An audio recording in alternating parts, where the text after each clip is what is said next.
Thing's been doing the thingy today, so I think we're thingy. Anyway, all right, I think we're doing it. Ladies and germs, D is having some audio trouble or some kind of trouble, so I am probably just going to mute myself really quickly in a second here while my thingy does the thing.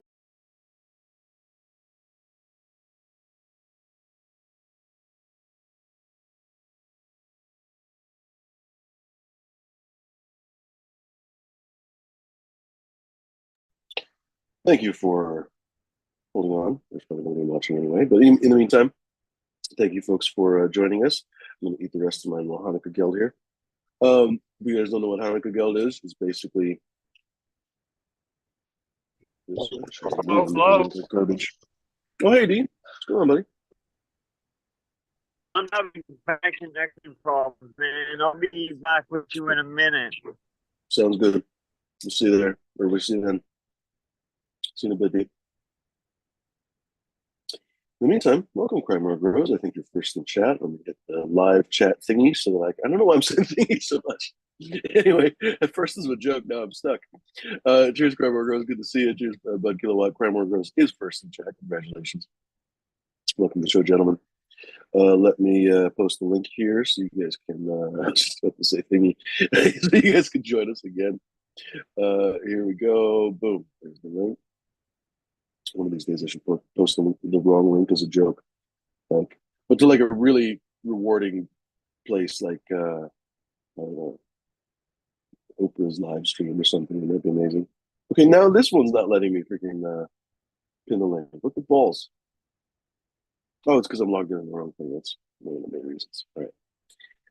Unfortunately, because these having problems, I'm gonna have to probably mute myself again. Let me see.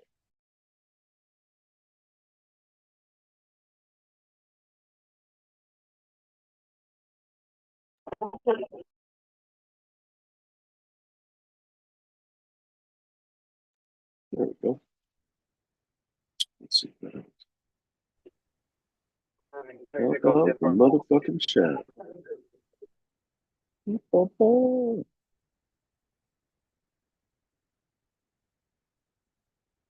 There we go. Now we're clicking the gas. Oh, and of course now I have to reload the chat so I can actually pin it. Fucking YouTube, man. The glitches this freaking place has. Pin. There we go. All right, ladies and germs. I guess since it's just me talking, please remember the show's for adults only. You need to be 21 and over where we are. Please follow your local rules. I don't have any idea what your local rules are. It's a big planet. We have an international audience. Please abide by your local rules. I can't possibly be expected to know them. And of course, your rules don't really apply to my rules, so it's really no skin off my nose if you're breaking your rules. So remember, you need to keep your own nose clean, and it's not my problem to keep your nose clean. Please do remember, it's literally something that people forget sometimes. Please do remember, ladies and germs, that this show is for artistic, educational, and entertainment purposes only. Nobody should take a single fucking thing that we say seriously, not even the weather, not even the day that we're broadcasting. I don't know what day it is. I have no idea. I have no idea what month it is. We're cartoon characters, ladies and gentlemen. Don't take us seriously. Come on. I don't know. Right, D? Exactly. I wonder if we Yes. talk about brains, if it'll bring him back out of the connection. Ah. There we go. That helped his internet a little bit. Cheers, D. Good to see you. In the meantime, folks, what am I missing? Yeah, I don't know if I should do those disclaimers. I think I should redo the disclaimer maybe without any buzzwords or keywords or anything else because maybe the algorithm is actually hitting me. In the meantime, though, it's important to remember, please, folks, that we don't purvey any kind of illegal products on the show. We don't do anything untoward on this show. Everything we do is actually surprisingly legal. Perhaps you're surprised by it, but the laws have been changing little by little by little over the last few years. So please remember, folks, we are actually following the law. I'm a medical card holder. D, I think, is as well. And it's, of course, quite legal where he is. The U.S. is actually making strides, frankly, towards federal legalization. How interesting is that? We all hope that it's not going to be descheduled, or rescheduled, rather, which would be kind of a nightmare. We're hoping that it, of course, be descheduled. But still, folks, please do remember, we are not breaking any laws. There is no way for you to get any illegal substances from this show. You cannot, under any circumstances, get something from the back door, from the side show, or from the secret menu, or whatever the fuck. None of that shit, none of those shenanigans. Please do remember. And honestly, if someone is considering reporting the show again, please, I really implore you to frankly just reconsider and just go somewhere else with your life. You know, honestly, just go do something else. Find a more entertaining, engaging, and rewarding hobby. There's only one life that you live. You're literally wasting the life that you live reporting this fucking show that you hate. Like it makes no sense, honestly. Don't spend time wallowing in things you dislike. Spend time doing things you like because you literally will regret it when you're too old. People go away. Seriously, you lose people before you know it. You lose friends, you lose family, you lose anybody that you know basically in your life, and you end up essentially being morose. Essentially, at the amount of times you could have engaged with your friends, family, or colleagues, or whatever, in entertaining behaviors, and then you realize, shit, I missed out. Ask me how I know. Seriously, I think a lot of the people that report this show are a little bit younger. There's a few people who I think the worst thing is that they're such cowardly lions that none of them will actually claim uh, uh, uh, guilt, basically. Nobody will actually even tell me who's reporting the show. I just have to surmise in many cases who it is. But anyway, we have a cornucopia of ages, ladies and gentlemen. Yay. A few older people, a few younger people. It shocks me either way, honestly. Older people should know better, and younger people should have better things to do. Anyway, ladies and gentlemen, please go find something more productive to do with your life than reporting this fucking channel. I honestly would really prefer it, frankly, because it's been making my channel very, very challenging to run. It's been a couple, 3 years of the constant, nonstop reporting. I have no conception of what I could have possibly done to anger you guys so that you would be after me for 2, 3 years now. Please stop, honestly. Please stop. Go do something else. Go do something more rewarding with your life. Go do something more interesting, honestly. And it's not that exciting, frankly, to do the same fucking thing, report fever on channel. What do you have it on your calendar schedule? Like, oh, it's 1:30, time to report fucking fever. Come on, honestly, go do something else. Meantime, we're going to try to do something else as well, ladies and germs. See, it annoys me not to have that disclaimer because then I get all philosophical and stuff, and I'm like, need to fix that thing. Cheers, Couch. Good to see you, buddy. Who else in here? Cheers, Christophe. Bonjour, Christophe. Bonsoir. Christophe from Midwest Outlaws hanging. He's saying, cheers, my dudes. Cheers, buddy. Good to see you, Midwest. Al Telescope Uranus is in the house. What's going on, Al? Always one of the best names in the chat. Cheers, buddy. Good to see you as well. Why can't I scroll up on this chat? This is very frustrating, the amount of glitches here. Okay, well, anyway. For some reason, people are being, I'm not familiar with mean. The chat is being mean. What's that, D? And don't forget, folks, don't forget to go from the top chat to live chat for your better chatting experiences. Very good advice. How you doing, D? What's the good word, buddy? Okay, I just got back from the grocery store. Technical difficulties. I'm just looking for my sunglasses because I don't want to burn all your guys' eyes out in chat with my laser eyes. Pew, pew. How are you doing, Philly? I'm doing all right. Trying to get it's actually been a little bit frustrating, to be perfectly honest. Trying to get in touch with a lawyer this week. You happen to know. I'm not going to tell anybody else why. Everybody else on vacation, so that's very challenging, frankly. But whatever. Other than that, I guess doing okay. The garden's doing pretty well. I've got a little bit of a bug problem that is pretty fucking annoying. I don't know if I should share it yet or not because it is frustratingly difficult to deal with. I picked it up basically from out. Well, I might as well just say, frankly, there's no reason to keep secrets. Plants that basically are in the garage right now. Actually, I didn't even bring them in. I was still in Israel at the time. My friend brought them in basically from outdoors, literally outdoors, brought them in from maybe 20 feet outside, and definitely no quarantine. So basically brought them in before I could do anything with them or anything. And so when I came back, we had to let at least that's what we tried. We tried to let the seeds finish pretty much. And then recently I transplanted. Anyway, long story short, I have not gotten rid of what I thought was a tiny aphid problem. And so I'm dealing with an aphid problem, basically. I've been spraying them with, what do I have? Sufoil X, Mammoth Can Control. I've had sample bottles of that, which actually is surprisingly, go fucking figure. I've sort of halfway talked shit about Mammoth in the past. Actually, it works the best maybe of all the bunch. What's the other one that I've got? Hold on, please hold. EcoWorks. Something or other. EcoWorks neem oil. I have a whole jug of pure neem oil actually from Build-A-Soil. I got it with this like screaming deal one time, but I've never figured out how to use it honestly because every time I uh, basically mix it in the tank, it just separates. I don't know. I have to get some, probably need to get some Thermex or something, basically, or emulsify it better. I honestly don't know. I honestly have no idea how to use that neem oil properly. And I guess I've never taken the time to use it. Anyway, so this EcoWorks shit, yeah, I got a sample of this as well. It seems to work okay, but it honestly doesn't do much to those goddamn bugs. I think honestly, I've been trying to figure out where those bugs came from, and I think unfortunately that my friend got them from the local grocery store because they're definitely cannabis leaf aphids. They thrive on the cannabis plants, so it's been real challenging. It's really interesting too because maybe 90% of the plants don't really have many aphids on them and seem to be somewhat resistant. Even when the aphids will get on them, there'll only be a few, and then a few of them will be super, super, super prone to aphids. One of the worst is my fucking forbidden fruit that I'm trying to re-veg.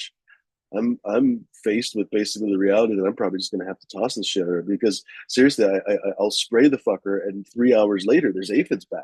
They're like the Borg basically.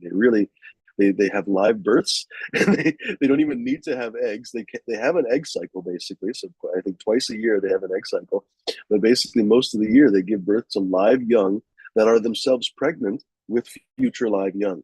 They're really a horrific pest. Uh, Super pointless. Like they're so slow. You can literally just pick them off the branches and swish them with your fingers. But yeah, they breed so fast that they're a devastating pest. Anyway, been really annoying to deal with, and I don't like to use pesticides of a sort of more aggressive type. I like to use basically stuff that is essentially food safe oils. I have to be honest, and for the most part, it works. But with these fucking aphids, it has not been working. Very, very frustrating. So uh, uh, I'll figure that I have how do I put this? I'll get them knocked down, I think, but then basically it'll be basically maybe a 90% knockdown in reality. And probably if I looked carefully enough, I probably could scope enough bugs that literally next day, 2 days later, there's another bloom of aphids. It's really something else. Pardon me. I'd really like to avoid using sulfur. I think that's the next step, though. I have to be honest. Today, I'm going to call around a couple places and see what people recommend. But I think probably the next step is sulfur.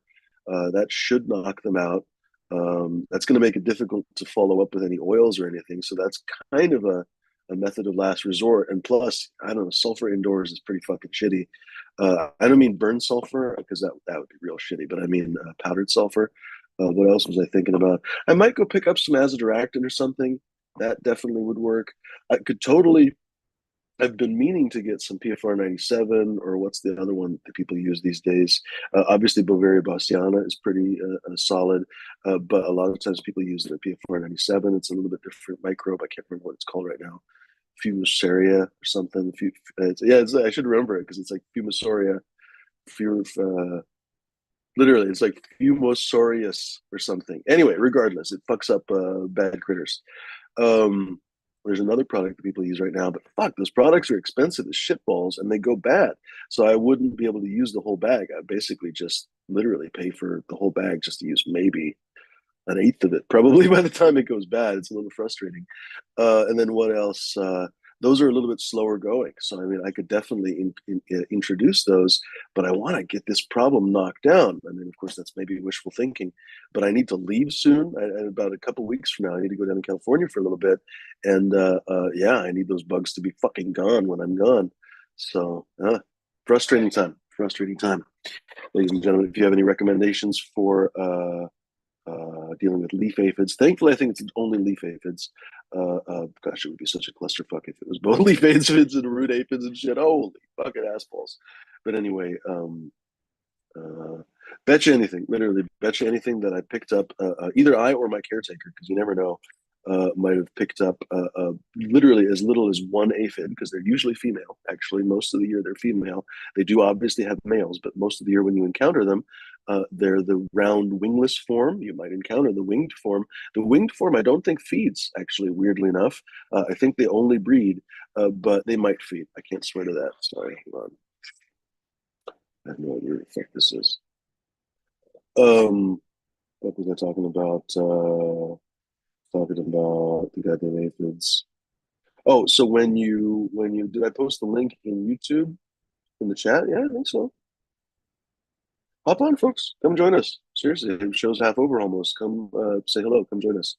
What was I talking about? The fucking aphids. Most of the time, when you encounter them, they are the adult wingless form. But you might honestly get a nymph. Essentially, they have I think, a couple of nymph instars, and they're super tiny little, often white or green or whatever critters, and they basically shed their exoskeleton and get a little bit bigger every single time, and then they become either the round sort of bulbous aphids or the winged ones. They're super fucked up little creatures.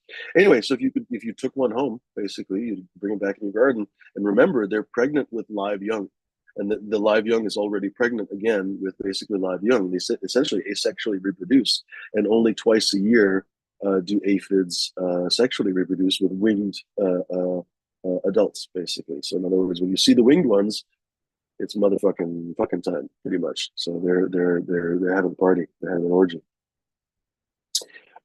Cheers, ladies and gentlemen. By the way, seriously, hop on, folks. Hop on. Come join us. Come shoot the shit with us. I know you're going to, so exactly. Come have a conversation with us. I'll telescope Uranus is saying the wettable sulfur for sure. Yeah, I'm pretty sure that's the next step. Honestly, it's kind of frustrating that I'm gonna have. I've been avoiding it because it's so stinky and stuff, but realistically, that's the way to go. A good pruning, and then because you don't want to have too much foliage to deal with, and then of course make sure to dispose of the foliage properly that you pruned. You don't want to just leave it on the ground or something because all those aphids will go somewhere. But throw them in the trash, throw them in the recycling. Aphids don't live a long time off the plant. So if you basically literally just chopped your whole garden down and I don't know, just actually, frankly, if you just left it there, basically it'd be a very bad thing for other reasons like fungal growth and stuff and rats and shit. But in theory, the aphids would die after it because they can't eat dead plants. So if you would basically kill all the plants, the aphids would die eventually as well. But again, you're going to end up having more problems from that. Hey, cheers, Mr. Scotto. Thank you for thoughts. It's a little bit annoying, but it is to be expected, honestly, because we brought the plants indoors, and I've always said this: you need to keep a clear quarantine between indoors and outdoors. You need to keep quarantine very much like medical facility or something, or I don't know, The Martian. Remember The Martian, where he has to go through the airlocks and stuff. You need to think of it that way. Obviously he took off a spacesuit and stuff when we come indoors. Well, he took off a spacesuit so he could breathe and stuff. But think of it in terms of when you go to the grocery store, you're picking up all kinds of pests and pathogens that are very small in most cases that you may not see. Russet mites are literally invisible to the naked eye. You have to magnify them. Once you magnify them even a little bit, like even with a magnifying glass, then you can see them. But literally on a table or something, you couldn't. If you had a million russet mites on your table, you wouldn't know.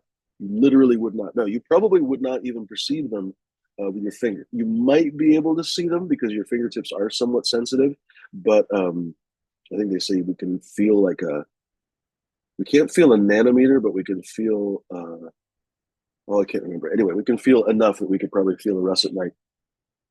But what I'm trying to say is you'd never be able to see one. So you could be in a grocery store completely covered in russet mites. They could have come in there. I mean, obviously this is never going to happen, but someone could have sprayed russet mites on every surface in the building. You'd have no fucking clue unless you had a magnifying glass. And if you were to bring that back, if you lean on the table, if you lean your sweater while you're paying, if you're just hanging out, kind of lean against the wall or something, you're covered in russet mites. And as soon as you come home, you'll basically slough those off into your garden if you don't take the clothes off. That's oftentimes what happens. I hate to admit it. I've done it before. I brought probably thrips back to my garden. I brought maybe no. The russet mites came from a clone. Definitely. The one time I had russet mites for sure. They came from a clone. Root aphids. The one time that I know I had root aphids, I don't know. I contracted them when I was away, so maybe my caretaker got them, or maybe they developed basically while my caretaker was taking care of them, and the stress of not having their normal routine maybe allowed the root aphids to bloom. We'll never know, really. The ants might have brought them in because that's actually a surprisingly common thing. Anyway, I'm just babbling basically because no one else is on the show, ladies and gentlemen. Hop on here so we can fucking talk. Hop on so we can have some conversation. Aloe, Zestier, explain. Would you spray the leaves foliarly with aloe, or just basically feed the plants aloe? That would certainly help the plants be happier.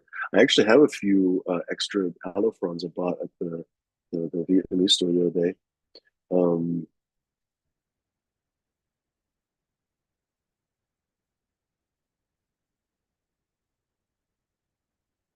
yeah, I suppose in theory, if I had that, I'm just thinking out loud.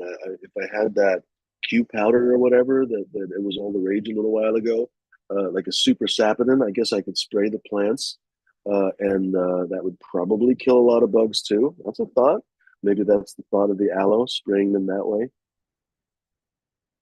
That's actually not a bad thought, honestly. Aloe still has a ton of saponins in it, of course, salicylic acid and stuff. Not a bad idea. I might give them an aloe foliar. Um,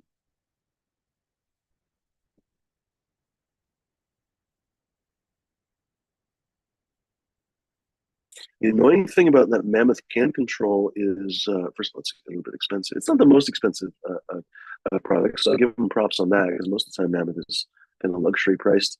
Um, but what was I thinking? Like their silica, dumb expensive for potassium silica. Uh, fuck was I trying to say? It's stinky. It really, really is a kind of a gross odor, actually. And you wouldn't think so because it's just what, thyme odor or thyme oil? But I guess it's distilled thyme, and it just in the concentration it's in, it just tastes fucking or smells gross. Sorry, probably tastes even grosser. Uh, really like overwhelming, kind of sickly gross. You have to leave the area. I mean, you're supposed to leave the area anyway, but you know what I mean. In an indoor garden, people oftentimes hang around. It's not pleasant, honestly. I think that's one of the reasons why people like that. What's the one with the peppermint? We were just talking about this the other day. It's soybean oil and peppermint. I can't think of the name. Anyway, everyone likes it in the freaking chat. You guys probably know what I'm talking about, regardless. Cheers, brain deads. Brain dead. You're saying aphids carry hops. I have heard that. That's not a great thing. I mean, they sustain themselves by sucking the juice out of the plant, and so that means that basically, if any of the aphids give birth to live young, and the live young have any of the microorganisms that the adults had, for example, probably hop latent viroid or maybe other viruses, any of those aphids that pass to other plants, and of course that's how they infect other plants is by spreading to other plants, they're going to spread those viruses to other plants. Yeah, not a good thing. Anytime you have a bug basically that is sucking on your plant in some way, even if they're not causing any visible damage, normally they do, but if they don't cause any visible damage, they're still potentially vectoring pests and pathogens. They can. What was the critter? Well, aphids can carry russet mites, so aphids can literally bring hitchhikers with them. That's one of the ways that russet mites that are extremely small pass from plant to plant. Um, They can also hitchhike on fungus gnats. They can hitchhike on winged root aphids or winged leaf aphids. What else? What are some bigger fucking? Well, probably caterpillars too. Yeah, no good. You don't want any of that stuff. Diatomaceous earth.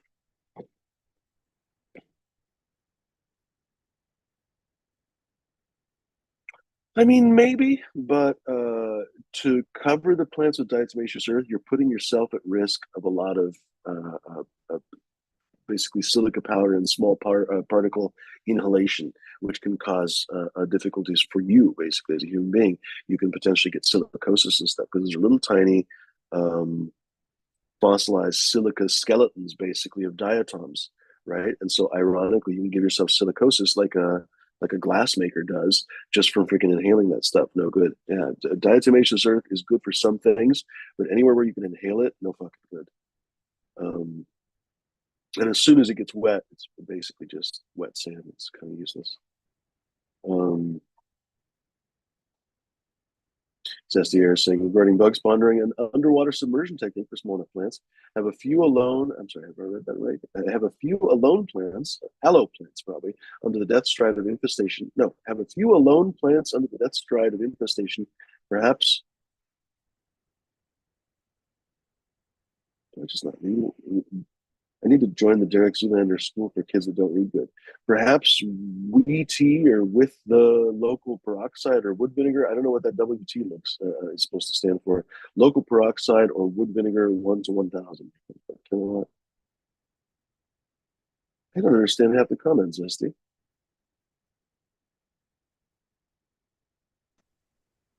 Cheers, bud. Good to see you.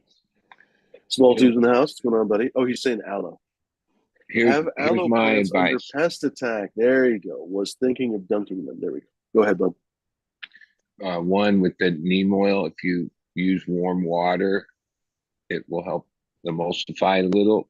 And one thing I've learned with neem on all my pest battles is it is really effective on disrupting the life cycle. It doesn't always kill adults and all that, but especially aphids, spider mites, all of them, it's you really have to attack the life cycle. And azoractin or the neem, derivative neem, yeah, it does work as far as that goes. Like, uh, I, I've had that raw neem. Yeah, it separates, but I learned if you put a little warm water and shake it up good each time, every few minutes while It's you're a good tip. spraying it, it works good. And Do I you wouldn't actually think that foliar that it would, with a warm water, or do you just mix the warm yeah, water with some cold water? no, like a little bit of warm water. I mean, warm, lukewarm, just enough All to right. help. Um, but I wouldn't use that as like, oh, I would still have like a multi-prong, like Mm. one, I especially with mites, and I remember having scopes and really looking at things. Yeah, neem doesn't really like kill things. It makes them drunk or a little slows them down a little, but it does affect their life cycle. And like you were saying, aphids, yeah, they're born pregnant, and it's a lot of these pests. It's their reproduction cycles that are really hard to beat. But neem is and I think isn't that the science behind the neem? Is it affects their life cycle? I mean, I that's think what I so, and I learned think it's an years ago. anti-feedant. I don't think it really does anything to their exoskeleton or anything. I guess I don't remember, but you know, Yeah, and yeah, I've only had in my area, in my experience, I've only had two pests, spider mites and thrips. I've never had these root aphids. I had a friend that had them, good for and you. I forget that was years ago. We used some super toxic shit, and it just about killed all the plants, and it did work, but that was like 10 years ago. But yeah, I don't know. Aphids isn't a thing around me. I mean, I imagine they're around, but I've never had them. But yeah, I found the best approach to any of it is like multiple prongs of attack. Like, oh, Mm. one product, even if you're using it on a regiment, I'd like, oh, one day give them this, and a day or two later give them that, or spray that. Another day, like when you seem to have all the basic stuff, and yeah, I've used sulfur, and then not like right away used an oil. Um, yeah, it's not like I mean, sometimes in the battle with bugs, your plants take a hit a little bit, like, Mm. but so I've used that, and it's not the end of the world. Like some leaves might show some signs of,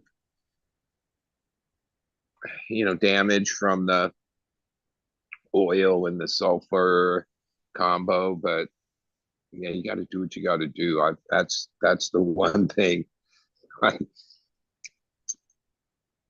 um, yeah.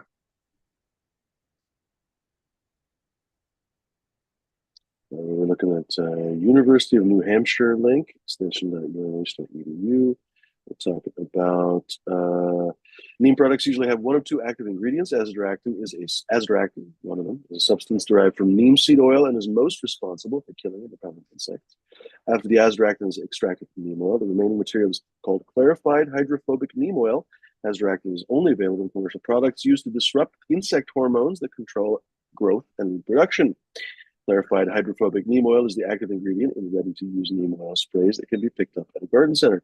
Neem oil can be used for, hold on, there we go. Neem oil can be used for certain insect and fungal disease issues. It kills insects by suffocation, covering their bodies with oil that blocks their breathing openings. It's most effective against immature insects. Mature insects, adult insects, aren't typically killed and may continue to feed and reproduce. Thus, close monitoring of pest life cycles is necessary for timing a neem oil application. That's what we're talking about. Yeah.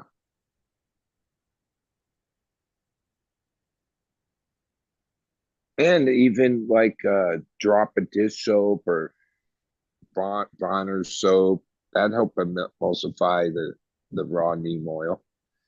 Like years ago, I think it's still a product, but like the first at the hydro stores, the first neem oil that was like available was that stuff from Einstein's oil or whatever. Came in that little bottle. And that stuff was really thick and hard to emulsify. That's where I learned that I mix it with a little bit of warm water and it seemed to help a little. I guess that's and with aphids, aren't they to like oh, the surface of the soil is another place you got to also make sure you hit, right? Probably not just yeah. Good point. Very frustrating. Pretty much sure. All the pests that we're fighting, that's what they do. Like that's the difference between a good pest and a bad pest. The bad pests live off of the plant, like connect, stick their little teeth or whatever you would call that into the plant and suck on the juice or the live plant. Like even I remember sometimes when I was fighting spider mites, I'd pluck a leaf and look at it under a scope. And yeah, now that the leaf is dead, the spider mites would start to pull out, right? Because, there's no more flow. There's no more. That's what she said. Yeah.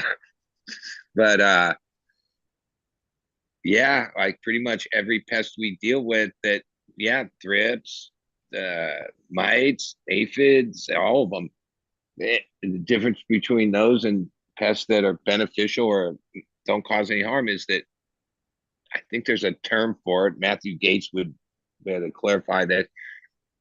Yeah, those plants like connect, bite into the plant and live off of their substance comes from the plant.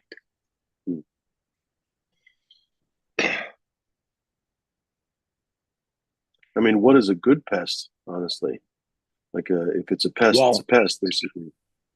Ones that don't live off the plant, right? Well, but I mean, if they're still a pest, what are they doing? You mean like, for example, fungus gnats? Because they don't live off the plant; they just live off the fungus around the plant. Is that what you mean? I mean, I never ever thought that. I don't ever include. Oh, I have gnats.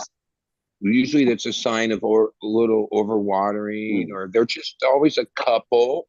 Seems like there's always a couple, few. Sometimes if they build up a little more, and you can knock them back pretty easy. But I've never felt like, no, I've seen infestations where gnats got out of control on them, and I guess at that point we're causing damage. And more than that is when I remember one guy had it really bad, and buds are super sticky, and like the buds were acting like sticky traps, and the gnats were just basically getting stuck on the buds and shit.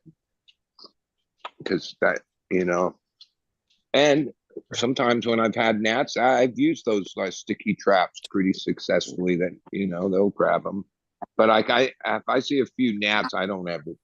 That's like part of. I don't know where they come from. I don't know how they get going. Like they're part of the soil. They're part of the soil cycle, honestly. And I'm always surprised when people kind of complain, in organics and stuff. People are always like, "Oh, it's my number one problem." Subco used to always get a fungus gnat tattooed on his hand. I'm like, I don't have problems with fungus gnats. I don't understand. Like, they get eaten by all the other critters. I've got tons of, I've probably got more rove beetles than I have fungus gnats, honestly. And you see the rove beetles all over the place. Like you'll find them in a different room. You'll find them in the kitchen. You'll find them all kinds of places because they're roving. They're literally going all over the fucking place. Well, but the fungus gnats, like you'll see a couple here and there. But like you say, if you really overwater, then you have a problem. yeah.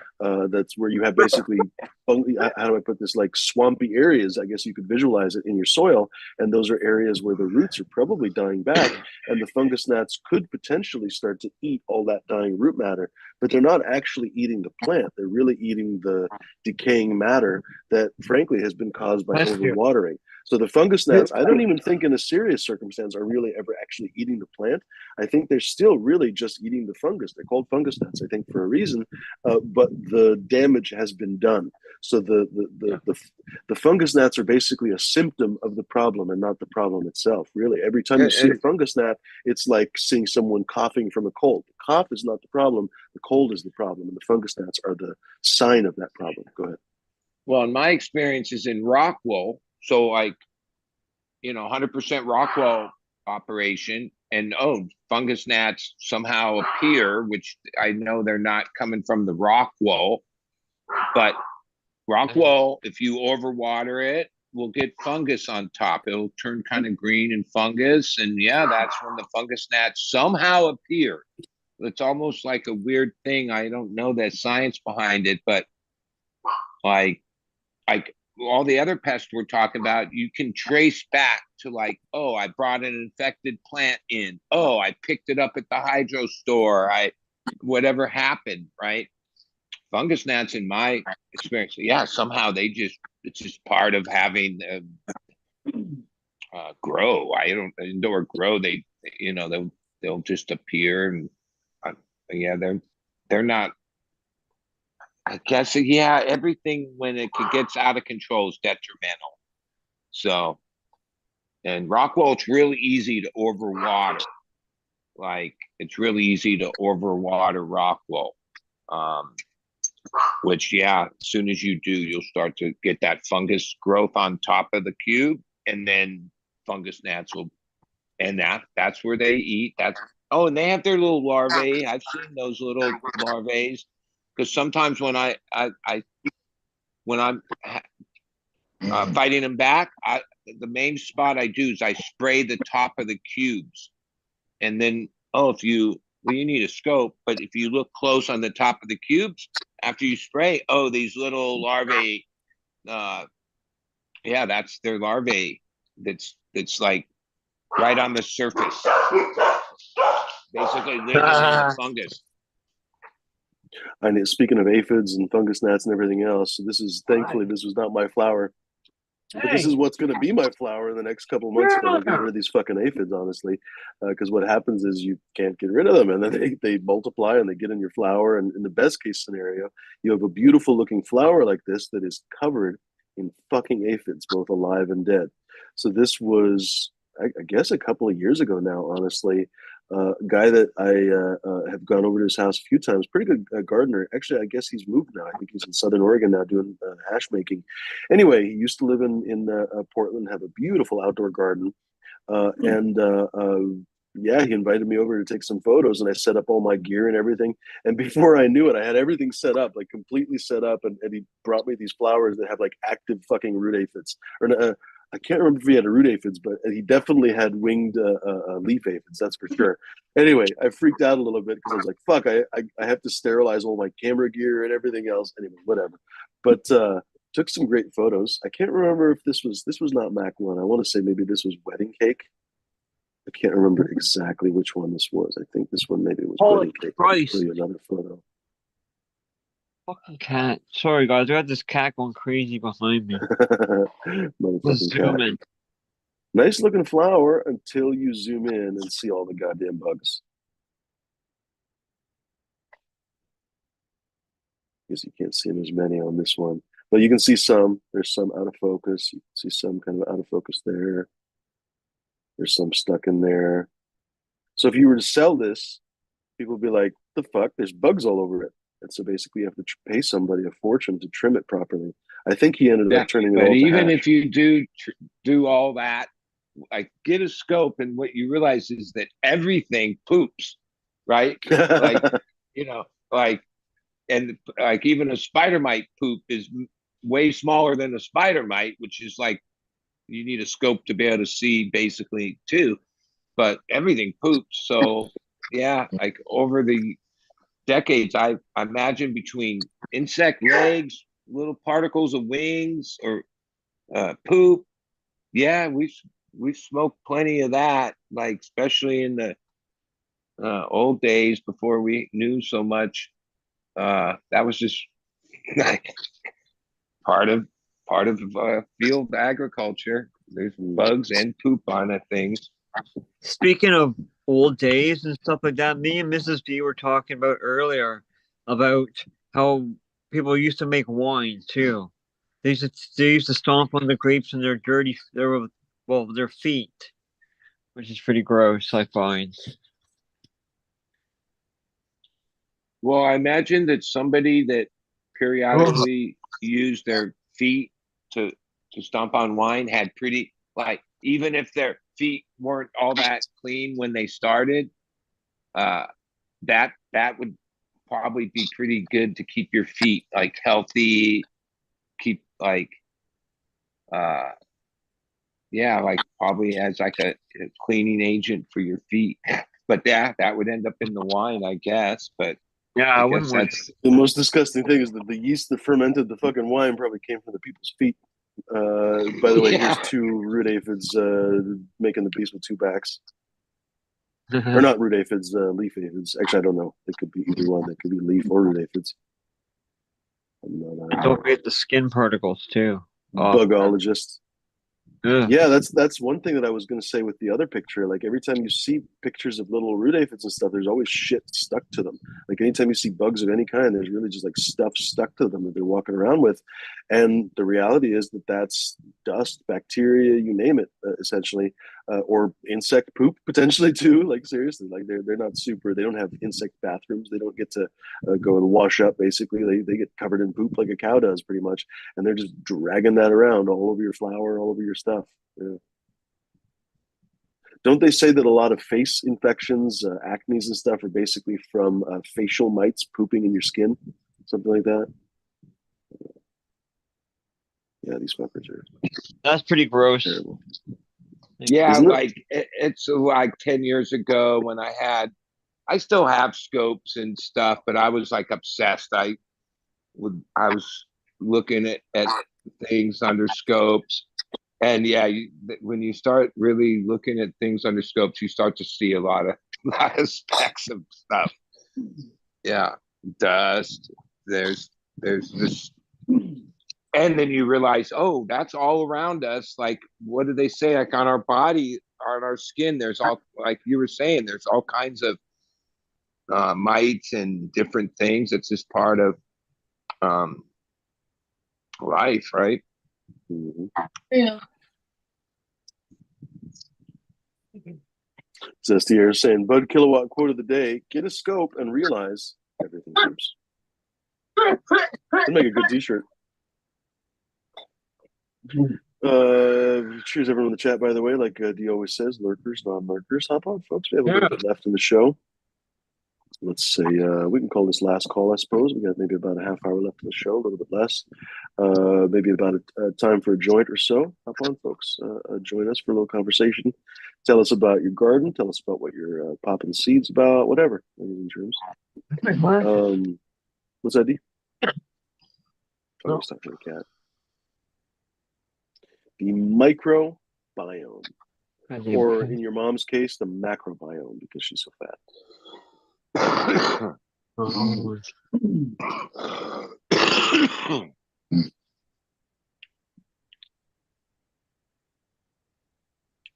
Yeah, I don't on know. I guess Christmas, I had dinner with at my new house, my boss. There are the horses, and this lady that I met that was over her horse in San Diego, but a different area.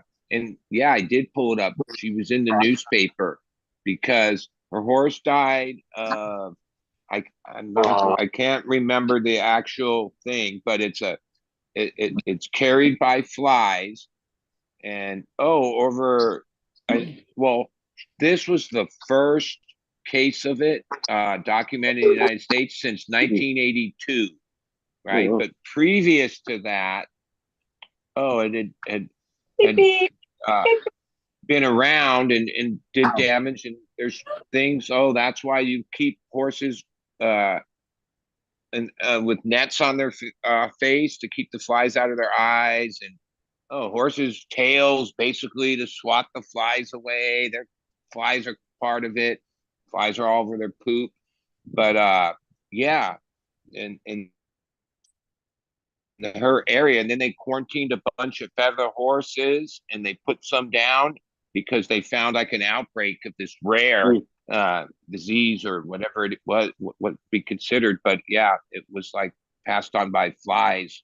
Um, and that's a big thing when livestock and all that is uh well, you can't get rid of them altogether, but yeah, there's a lot of stuff that is part of keeping the flies at bay. Because yeah, a couple times I mainly the cows and the bulls, they'll be like sitting down, laying down, and there'll be like hundreds, thousands fucking flies all over them, especially around their eyes. uh yeah, it's nasty. Well, it's just part of it. There's these bags with some some kind of chemical in it that you hang around all the stalls and the pastures, and yeah, it kills. Flies go in there to feed and never get out. And some of those bags are like, yeah, thousands, tens of thousands of flies by the time you change them out. Like, and the mainly it's the poop they start with. That's where the flies really, I guess, get going. But then they also get on all the animals too. Big job. Big thing. Hello, chat. Brain dead. Christoph, I almost caught your show this morning. I was actually half asleep, and it was like too early, like 3 in the morning or something, where I would have watched your show, Christoph. You was on at 10 his time. You woke me up. That was funny. Wait, Christoph, French Christoph? Me. So you were watching the show, but not this morning. The notification woke me up on my phone. Oh, but like, yeah, how do you understand it? I don't. No. I just show the support, man. There are some people that come in from this chat here. They go to watch Christoph's show too. And so, by the way, everybody should go check out Christoph 54CO on YouTube. I mean, I think the tech is probably already there but make it more mainstream. I think that the AI thing will make it that language is easily what do you call it? In real time, like, if you're English watching a French show, it will just convert it into English for you. Like, but we also do he'll text. He'll use this translator on his phone. He'll hold his phone up like he does and shows stuff in English sometimes, and I'll do stuff and type in French and vice versa too. But we need one of those like Star Trek translators so they can like pick up any language. Jimmy, are you still there? You froze, buddy. Oh, you're still there. Yeah, I was trying to look something up. No, I'm here. I'm trying to look something up, but I'm not. Not able to find it. You're like that. Like, wait, you still with us?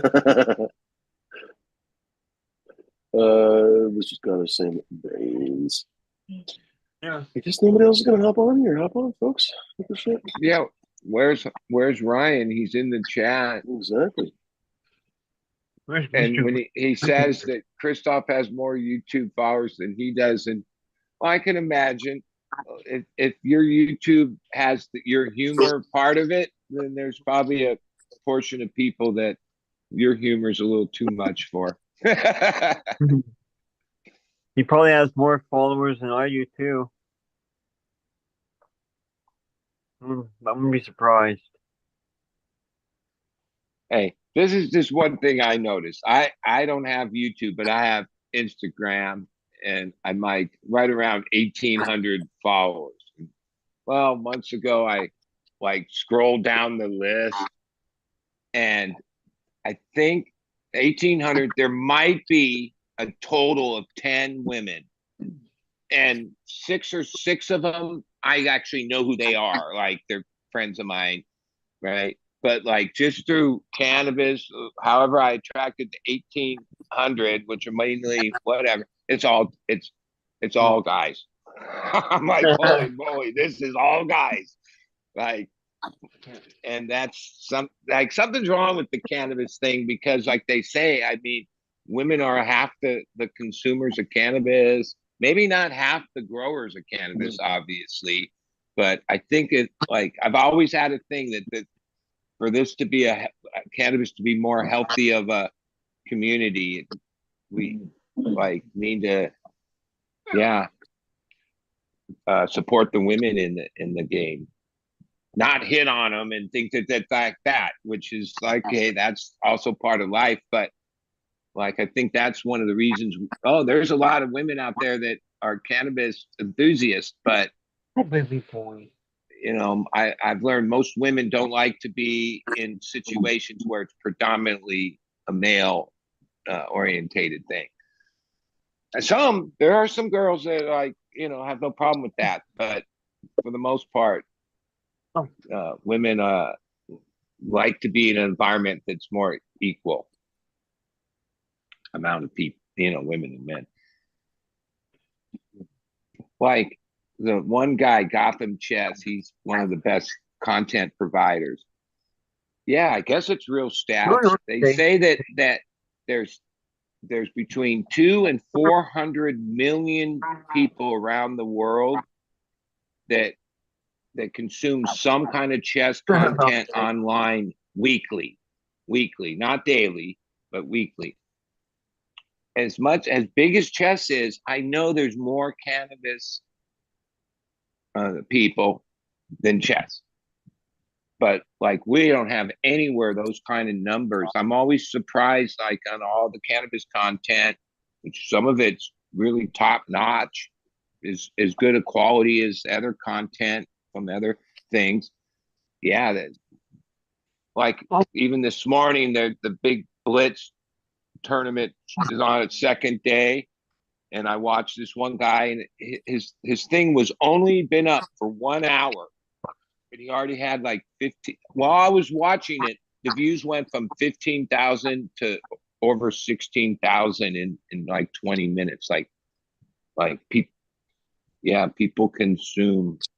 Like the big story this week in chess is there's an 8-year-old from China. I can't pronounce her name.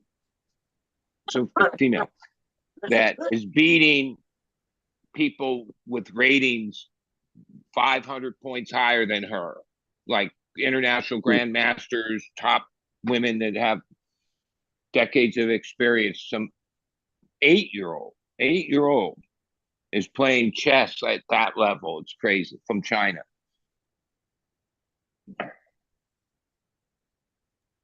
Gotta start them young. That's it. Well, I think Yeah, a it is kind lot of of nutty. I think a lot of the draw is that a lot of the world is poor and has very little resources or very little chance to make a make something, like career, make big money or something like that. So yeah, like India, yeah, that's where a lot of the chess phenoms or whatever you want to call it, the prodigies come out of. There's a lot of young people out of India, but yeah, like you can access it pretty easy, and it's something that's attainable. Like not everybody can become a race car driver or all these other things, but If you work hard enough, you could make something with chess. And I think that's a like, oh, and I forget the age, but the average age of people that consume chess content is in the demographic 18 to 20 something. Yeah, like Really? the younger group. And most likely is internet, probably low in the United States because we have so many other things to occupy us, but internationally, especially like in countries that don't have a lot else going on, yeah, there's a lot of chess. Chess is big. But I like at the level these people play at and how good you have to be to play at that level. I can't imagine 8 years old like having a grasp of it at that level. All the openings and the this, and there's a lot to be good at chess to have a rating and play top people. So 8 years old, that's pretty gnarly. So I'm a chess king now. There you go. All hail to the king. Ah. It's good to be the king. Yeah, that's that in the world of chess. That's Magnus. He's the king. He's by far like you take his stats and the things he's doing. He's Michael Jordan, Barry Bonds. He's Verstappen. Like in comparison, like what he's accomplished at the level he's at, he's equal to for this many years. He's been dominant for a lot of years and so dominant that even when playing like the top people, just to interest himself, to entertain himself, he does things like sacrifice his queen on the third move and still win, like just because he wouldn't be he's at a point where it's not even like most of even top grandmasters he's playing doesn't interest him. They like even with him, he's a master of what they call the end game. So there's three parts of chess: the opening,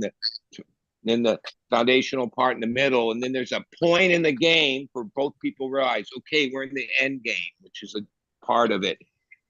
Magnus can be like the evaluator, which is AI basically, that there's a scale on the side of the thing that black and white and it goes up and down, or yeah, he'll be like looks like he's totally beat. There's no way he's gonna pull anything off.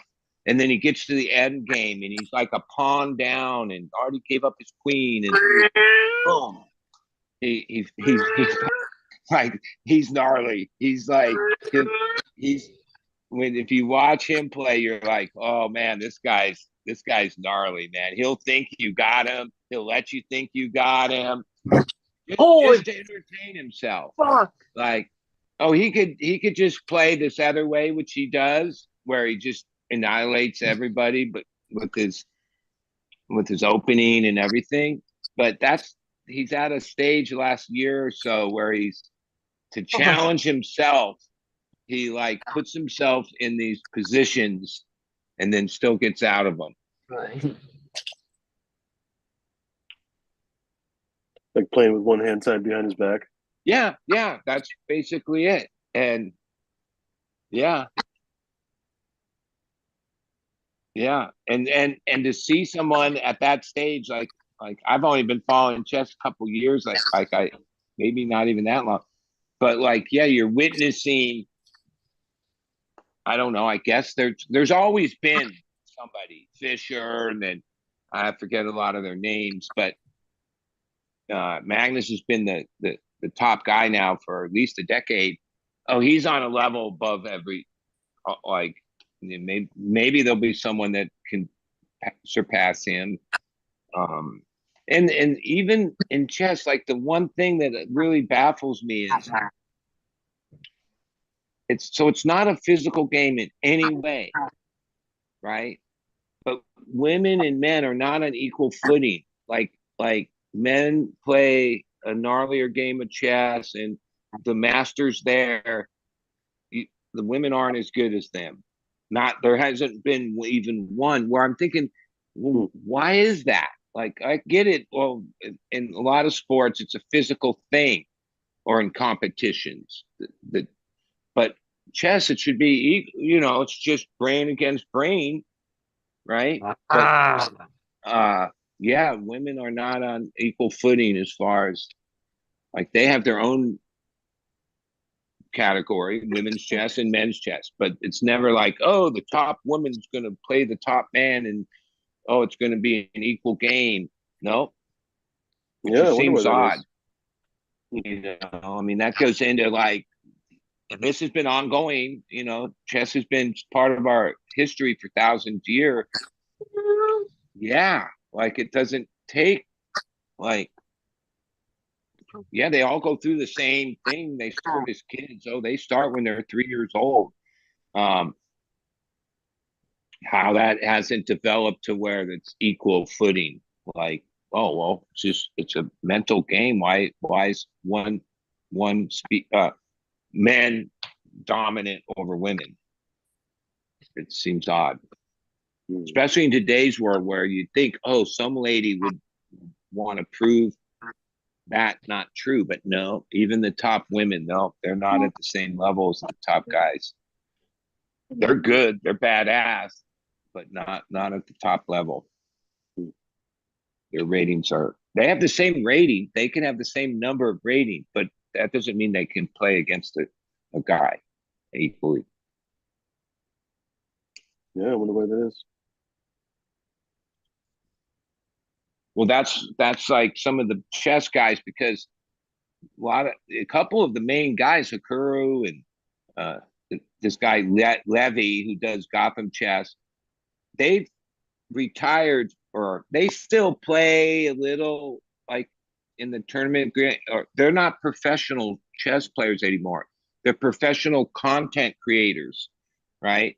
Uh, which they both explain that, like, to do content daily and all that, they put all their effort into that, and you can't do both. But they make a lot of money, like, from it. Like, even though this Levy guy's kind of a cornball, they say that by far he's richer than Magnuson. All this from YouTube, basically, or not just YouTube. I watch it on YouTube, but all these other Twitch, I don't know all the names of the different platforms. Uh, that's really where, like, oh, I watch replays of the content when they post it on YouTube, like hours later. But if you wanted to watch it when it live, uh, oh, it's on Twitch, or there's another one that's real popular, but it's like Twitch. Yeah,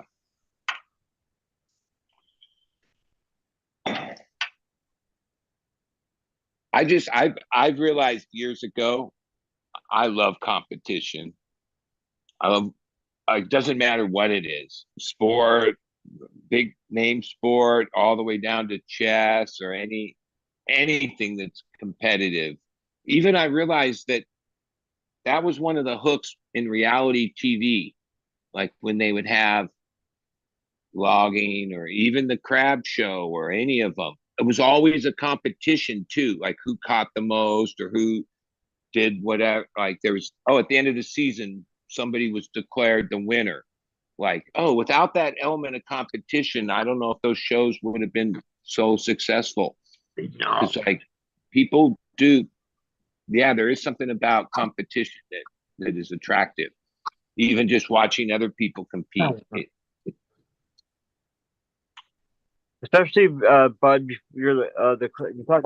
Damn cat, get out of here, you damn cat. Hey, hey, you probably, the show had just ended on Saturday, and I went to those guys that make the news, the live news in LA, AXN, and the other. Okay, so the two main guys had somehow were at the same place in some fire that happened, or a car crash, and it was that was Christmas Eve or something like that. And for like a half hour, they were like children. Like, oh, like even the chat was like saying, "Come on, guys, like can't we all get along?" Right? Because they were both calling each other out and saying how the other guy's a scumbag, and it was they were insulting each other at the highest level, right? Wow. Right? Like I realized, oh wow, it's even competitive there. Like, because it was about viewers, and like the one guy is saying, yeah, you take your donations and live on it, and the other guy was like, any donation I get, I give to the homeless people. I don't keep any of the money, and you're a scumbag. You live off of. I was thinking of you because it was those two guys. I don't. Jeremy's one of the guys' names, and the other guy. Yeah, I And like the other guy. yeah, well, they were going off, and all their fans Fucking were cat. like. And then when it ended, they for the next 3 hours they were both driving around looking for the next ambulance chasing. They're ambulance chasers, is what they are. But they couldn't stop talking about the argument that they had with each other and shit. And like they were both threatening to tell the public Go. something about each other that was gonna but when the one guy's like, all right, well just what is it? And, like they wouldn't say it. Like they each have a secret on the other guy, but they wouldn't like come out and say it. Or that yeah, I just want to know like what is it? Like what's like something that if the people knew that was happening, no, they would lose their viewers. Yeah, that's crazy. No, I missed It it. takes a certain like I realize both these guys, they're different guys, but they're this they wear the same cloak. Like Yeah. they're ambulance chasers. That's what that is. Now you can make money by being an ambulance chaser, right?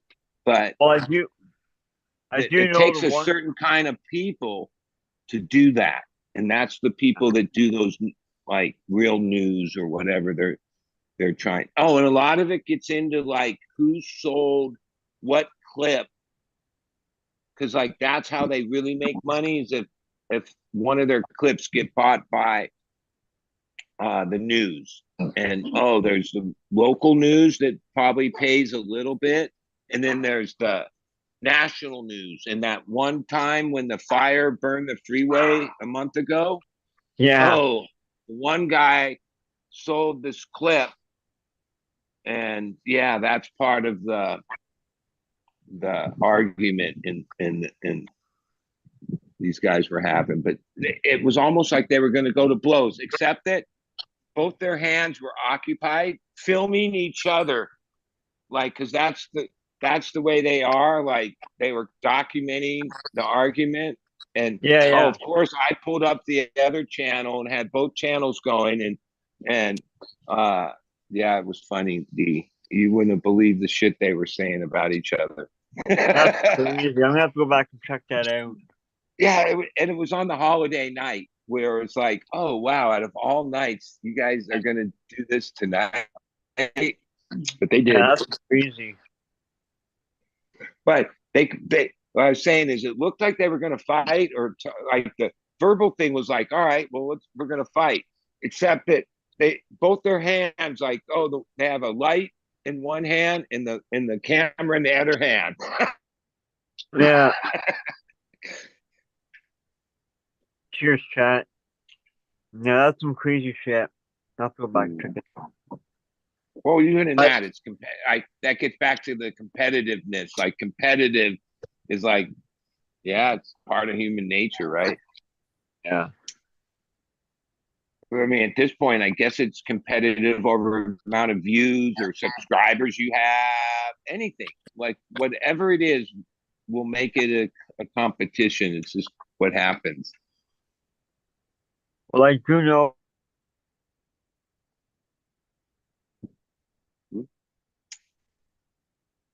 it's trespass. So he is a legitimate press news person. Well, especially, I mean that's those people serve a purpose. They do because a lot of you used to be that even the local news was filled with these type of stories, whatever happened. But Mhm. yeah, the news doesn't cover shit like that anymore, right? They have their whatever their bullshit stories that they only cover certain stuff. They don't cover all the things that happen in your city or something like your local news. You wouldn't Mhm. know all these things happened in your city unless you watch these whatever they're called. They're like Here, real news. They're marketing themselves as they're the real news.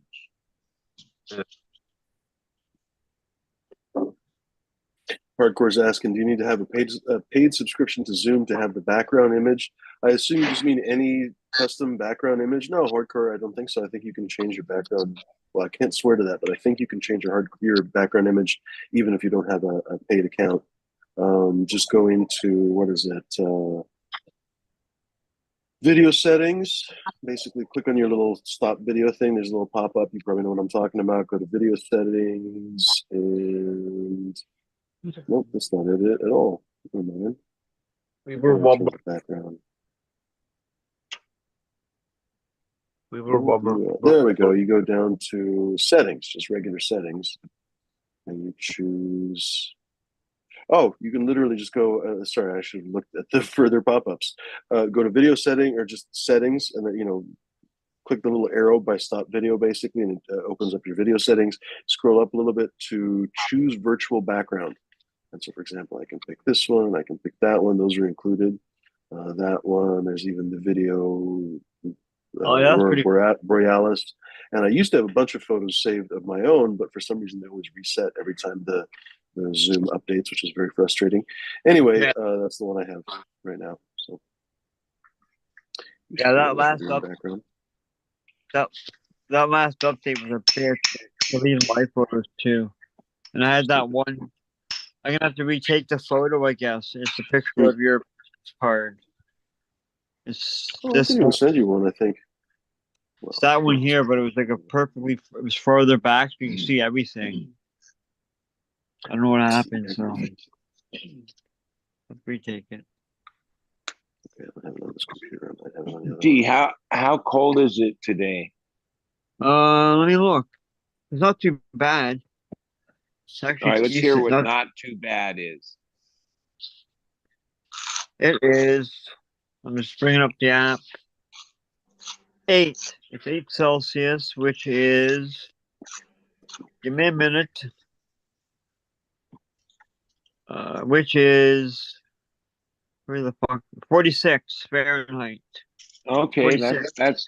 that's middle of the day. That's livable, Yeah, but it'll go below freezing at middle of the night. it could. Yeah, below zero, -3. Well, that would be minus 32 here. Yeah, Or it's cold.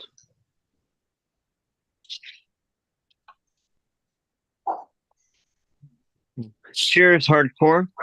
There's our core. What's going on, buddy?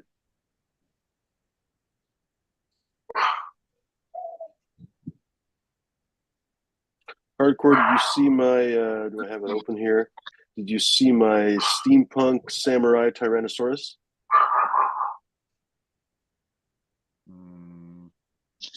I don't think so. Yes, take a look. Oh, there I do now. Yeah.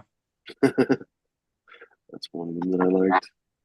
Ah, now, oh. what steampunk is a style of art, or what does that Yeah, represent? yeah. What?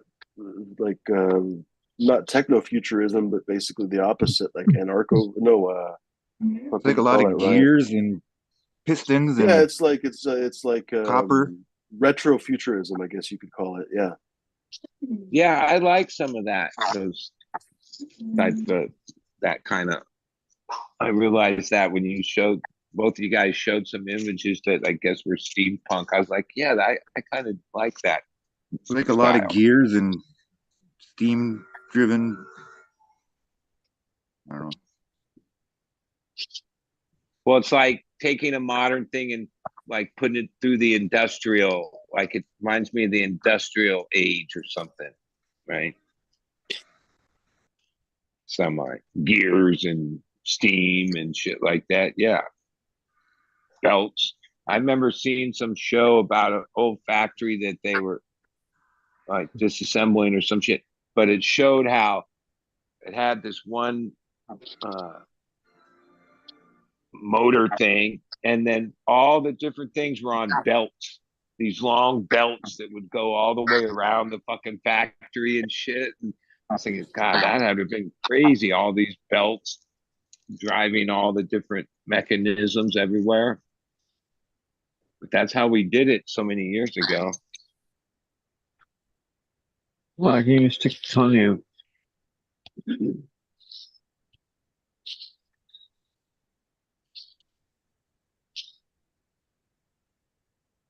I don't know if it's just because I'm on my mobile app but I can't seem to find any of the settings crap.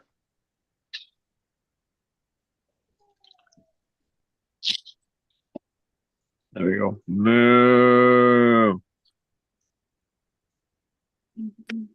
By the way, folks, I was just about to cut it, but then Hardcore stopped by. Ladies and germs, I have to leave before 2, so I certainly have to bounce. But if you guys want to keep talking or whatever, now's the time. If you would like to hop on here, or if you guys personally would like to smoke a joint and shoot the shit, just let me know.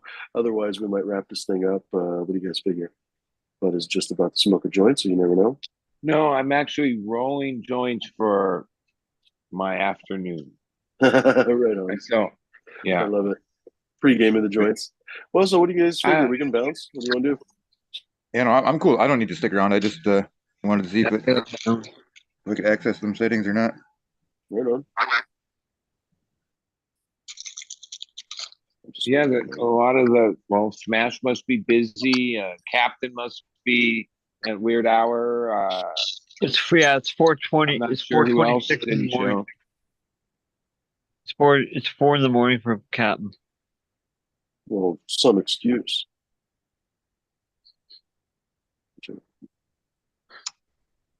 Hello, Miss Chronic. Sure, Miss Hello, Chronic. Pat. Don't forget Saturday takeover. Same bat time, same bat channel.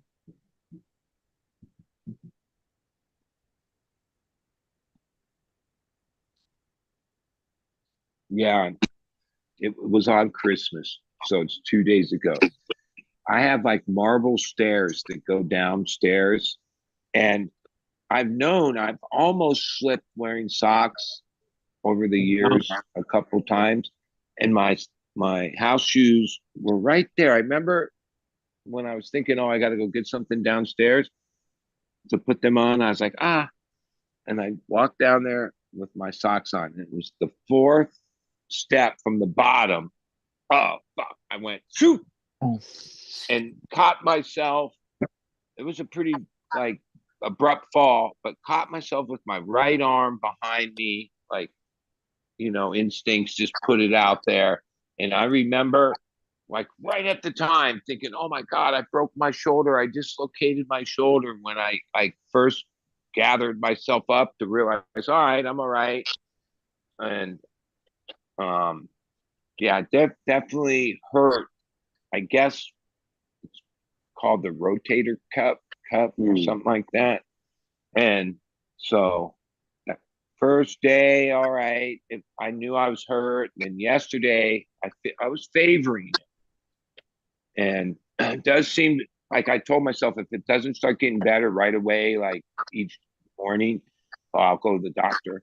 But no, and I'm a side sleeper. And last night I was able to sleep on that side. So it is getting a little better. But the last couple of days, it's like even when I'm driving, it fucking hurts.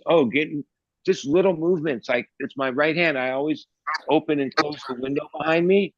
This morning it was like sharp pain by moving a certain way, which I hope it just heals because a friend of mine said, oh yeah, I had that. I had to have rotator cuff surgery and all this stuff, right? I'm like, oh, I don't want all that. But yeah, I realize now my lower back on the. I've known this with other times I've had little injuries. When you compensate for one thing, all of a sudden, like Worse. you make some other, like with your back. Oh, I compensated with my arm and favoring it or whatever, and now all of a sudden my low back was super stiff today. Yeah, I'm trying to just power through it. Yeah, it was annoying. Years ago, I had a spine injury, and the physical therapist told me that I was going to end up having hip problems as my body basically compensates as I get better and better and stronger. And I was like, well, is there anything I can do about it? And she's like, well, you can do all these exercises, but you're still probably going to have problems. Wouldn't you know it? Years later, I end up having freaking a sore hip, basically, because sure enough, my freaking body compensates in all these weird, idiotic ways. Anyway, so it is. Cheers, everyone in the chat. Well, fuck it. I don't know. We'll start to slowly bounce out of here, ladies and germs. It's been a delightful chat, folks. Hope you guys enjoyed the show. Yeah, I guess we'll. You're saying that we're going to have a show on Saturday? You're going to have a takeover? Yes, sir. Ladies and germs, D thankfully very much posted a message. I am looking for testers, so it's very important that you guys hear that before we bounce out of here. I actually have more strains than I thought for testing, frankly. So I didn't get a lot of full, I don't know, full numbers, basically, like full harvests pretty much this year. It was a pretty rough year for that, me not being in town and stuff.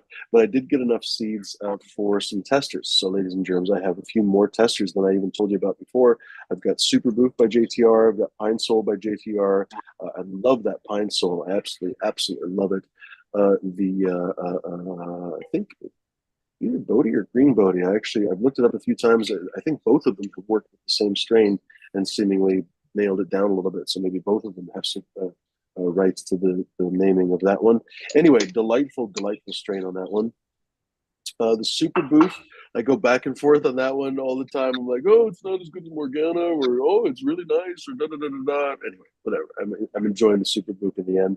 It's got a lot different high than most of the stuff that I work with. A little bit sleepier, so that should be an interesting cross with that JTR. Anyway, a few other things too. I've been meaning to try Super Boof the last couple months. It's like it's a thing, but I haven't. I don't like the name itself. I like at first I was like, "What? Super Boof?" But I guess it's a super good strain, obviously, because I've heard some good things about it. Yeah, it's supposed to be like a ironic name. It's certainly sticky, that's for sure. It's very hard to trim. I got my trim tray basically right next to me, just waiting for me because it's so annoying to trim. And I've just been putting it off. What's its claimed lineage? Like I think it's bred by something. Blackberry, and it was. Why don't we look this up? Right and I've heard Blackberry before. That was a serious strain. Yeah. Al Telescope Uranus, Wicked as always named, says in the chat, Super Boof is kind of like metallic orange.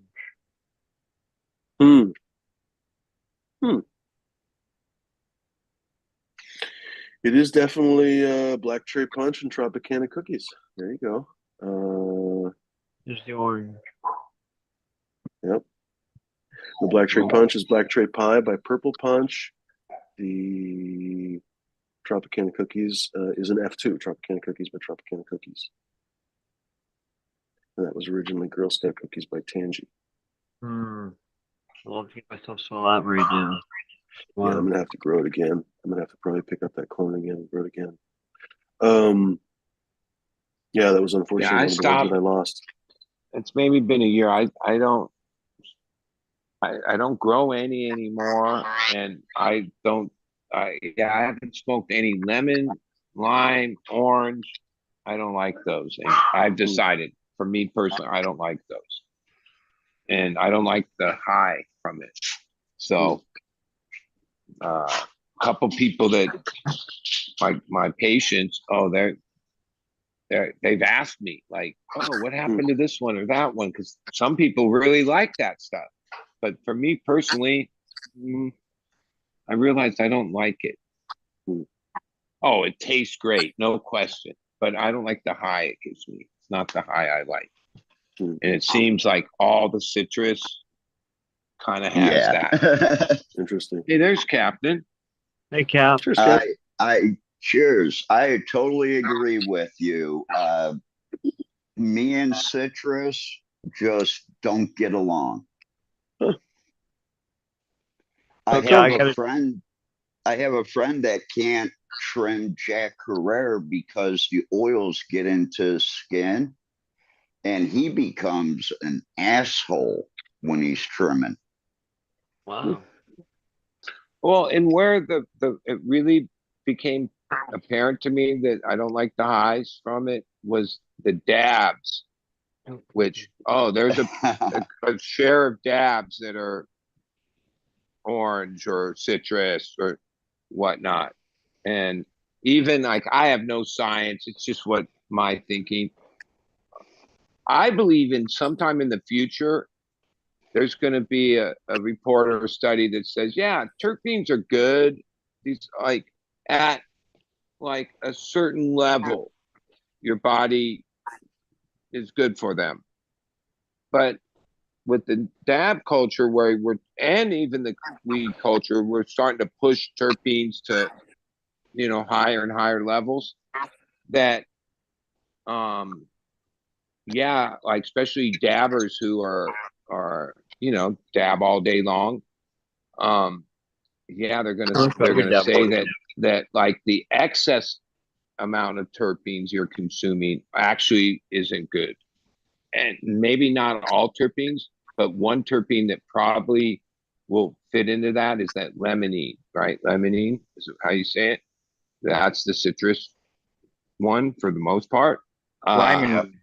Limonene, right? I mean, and limonene is like an industrial cleaner. It's can strip paint, all this stuff. So it'd be wouldn't be a surprise to me that in years to come, somebody comes out and says, yeah, like a little bit of limonene is good. Your body can handle it, but excessive limonene is bad.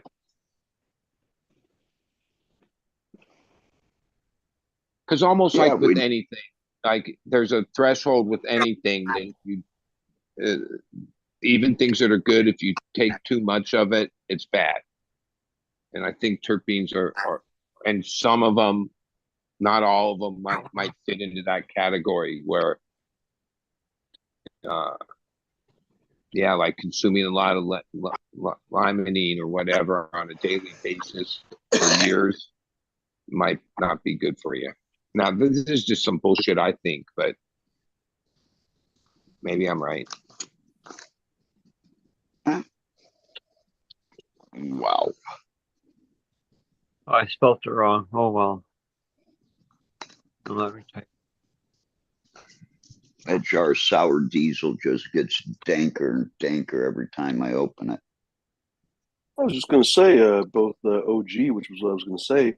Sorry, I'm chewing on something, and also sour diesel both have limonene in them. I mean, I guess in a lower amount. So Bud is right on that. And sometimes there's strains that show a lot of limonene, but they're not citrusy. Like, so limonene doesn't always mean, oh, that's the pure citrus. Because I've seen whatever the testing results where a strain has a good amount of limonene in it, but it's not necessarily what I would consider a orange, lemon, lime, or citrus terp. No, but you can definitely tell it that it's there, but it's one of those that are kind of on the inhale and not really on the exhale. By the time you get done with that inhale, you're more towards a gassy funk. Well, I remember this guy that did some content, Scatchwatch, I think was his name, and he was known for like having flour that was over 10% terps, and he was talking about his growing methods of how he pushes these terps, and part of it was he showed jars, with like even whatever, the little rubber seal that's on the lid, and and different jars have a little bit of rubber on the lid, that when he stored his weed, that was so terpy, it would like degrade the rubber. It would basically eat, yeah. And I was like, holy shit, that's like one of the things I remember seeing, realizing, yeah, well, maybe we don't want to be consuming 10% terps. I don't think so. I think it's I mean, taking away from the rest of the plant. well, last night you guys were talking about it, made me think like, and some of why we think some weeds from the past were, I don't even know if it's better, but they had a more of a, Different mix of terpenes. yeah. Well, the last 10 years we've really pushed THC For levels, or whatever levels have become really important, cannabinoid levels and all that, which that there was another content so many years ago that that that basically was explaining that, yeah, let's say we have, maybe it's 40%, but at that time we were like, 42, it 3. was 30%, right? Or say it's 40% of total, all these things, cannabinoids, terpenes, all the flavonoid, everything fits into this 40%. And if you push one GHC up to 30 some percent, you're The others giving have up. to drop. Yeah. And and I'm not good at explaining shit, but this guy was like a little more scientific. And I remember listening to him thinking, yeah, that's okay. That makes full sense. And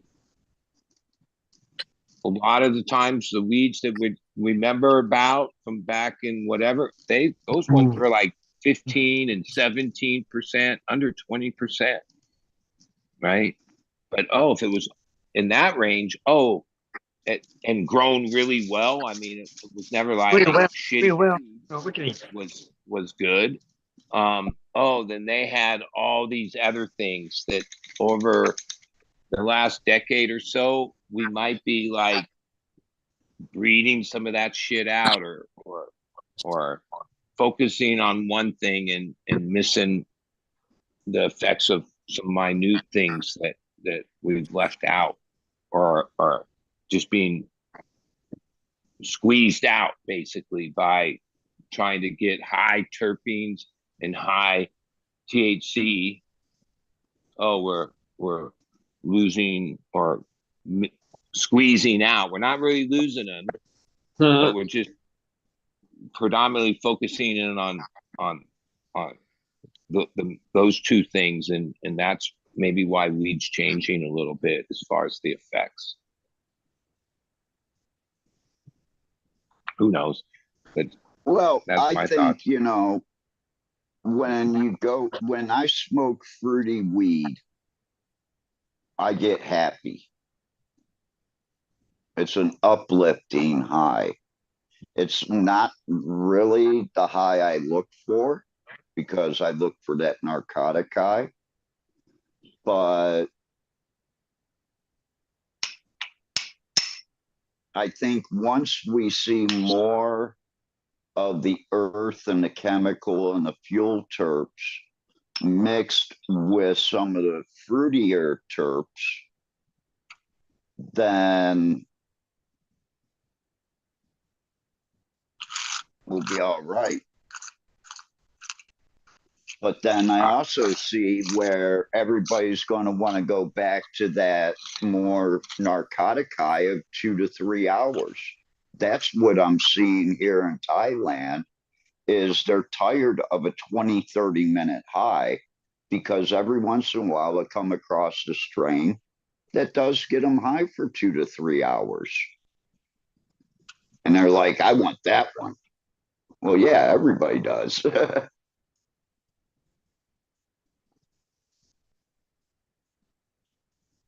Yeah, I know you've always quantified it into time, but like I don't ever like think of a like I've never gone, oh, this one only got me high for so long, and this one got me high for longer. I I don't. You want to know why I do that? Is because, you know, guys, I deal with nerve pain. It never eases up, it only gets worse. So I'm in constant pain, and I give it in time value because that's how long my mind can detach from the pain and go about doing other things and not even think about the pain. Well, that makes That's sense. what cannabis gives me. It allows me to disattach my mind from the pain and go through it and get my shit done for the day or for the next couple hours. And I just basically smoke from the time I like Get up. safely to say within the first 15 minutes of like usually it's get the cup of coffee and then start that and either roll a joint or finish whatever is in the ashtray from the night before. And then throughout the day, I don't ever think about like, oh, I, I This pretty is my much smoke when I feel like it, which is pretty often. Like even these joints I'm rolling, like, like it's just for me. It'll be like, oh, I'll light and take like 3, 4 hits and let it go out. And then I don't know, maybe it might be 15 minutes later, maybe an hour, maybe just pretending what I'm doing, but then just like smoke whenever you feel like it and stay. I don't know. I guess I stay stoned from the moment I'm awake till the moment I go to sleep. That's it. this is my And first then joint of the day, and I'm already fucking stoned, and I've only taken like 3 hits, maybe. yeah, and I mean, the privilege of being a grower is like, yeah, you can just do that. Like that's like I remember when I made that transition so many Yep. years ago. It was a long time ago from just yeah. Oh, I guess back when you'd buy a certain amount of weed, it was money of yours and you had to like try to make it last or you couldn't even get any more weed that was that good. You would like, yeah, that's that supply and demand era where, but um today it's just like fuck. And then I think it's my job. Like even right now, I have jars from the last batch that is killer, but I have a couple bags of the batch that is just done of the same strains. So it's like like, oh, batch to batch. Is it better, different, and how they come out? Or strain to strain. And I've always thought, oh, well, your job as a grower is to like know these things about your weed and how it's coming out and how you can make it better. And the only way you could achieve that is by Smoke it. smoking it and consuming it. And how does it go in the grinder? How does it light in the joint? And because I mainly smoke in joints, my baseline's a joint. Like, okay, the batch is purpler of apple and banana than the last one. But last night I had a joint that would only stay lit like it wouldn't I had to light it a few times when I smoked it. The batch before wasn't like that, but I'm not even sure what really was different about it. Now, one is, oh, I took a bud off the batch like that was just barely done. Maybe it's dry but not cured. Oh, maybe in another week when it's fully cured, it will smoke better, right? But just Or knowing all those things, which I don't know. I feel like it's my job. or you fed it too heavy and it's Yeah, it just could be a not lot of staying things. lit. Yeah, and sometimes I've realized it's like I don't always chase something because batch to batch, even under like I same conditions, batch to batch is different. Things are different. It's hard to really replicate the exact same thing. You can come close, but batch to batch thing, even with the same recipe, the same everything, eh, there's no. Some come out a little better, a little different. Yeah, it's just the way it is. Also, there's You like can, acclimation going on. Like a couple of these strains were on like a couple years. Cheetah Piss. Oh, from even Cap was around like in the first batch or two of when we grew Cheetah Piss. And maybe he wasn't that impressed with it. Oh, well, about whatever cycles in, not that we did anything special. The plant acclimated to its new place, its new regiment, and yeah, it dialed itself in. I don't think I dial it in. I think it dials itself in. yeah, we Oh, just there's set a there's parameter. there's a you do a little, but it does most of it. And acclimation, yeah, it's a big. It can't. I guess everything acclimates, but cannabis, you can watch it happen, like in three runs. Like, oh, you start with your seed, then you do your first clone, your second clone, your third clone. Yeah, it acclimates. It's so sometimes if you would have like made your decision on the first clonal run or even the seed run, which a lot of people would make the decision there, mm, especially when it comes to structure and uh, like I don't know, and stabilize. I don't know what I guess acclimates basically. Before I make a decision on a plant, I need to run it through seed and have one harvest of a clone to make a judgment. I'm having a Yeah, tough time getting into this. most of the time you know right away the first fucking thing. But there's been times when, oh, if I would have decided on the seed run or the first clone, I would have probably said, oh no, get rid of that one. But then on the third one, I was like, oh, that's the real keeper. And other times, things that looked really great the first time petered out by the third time. I've had some that smelt just amazing, and then you finally smoke it, and it's like, what, what, what happened? Yeah, that happens a lot too. Oh, hey, what happened?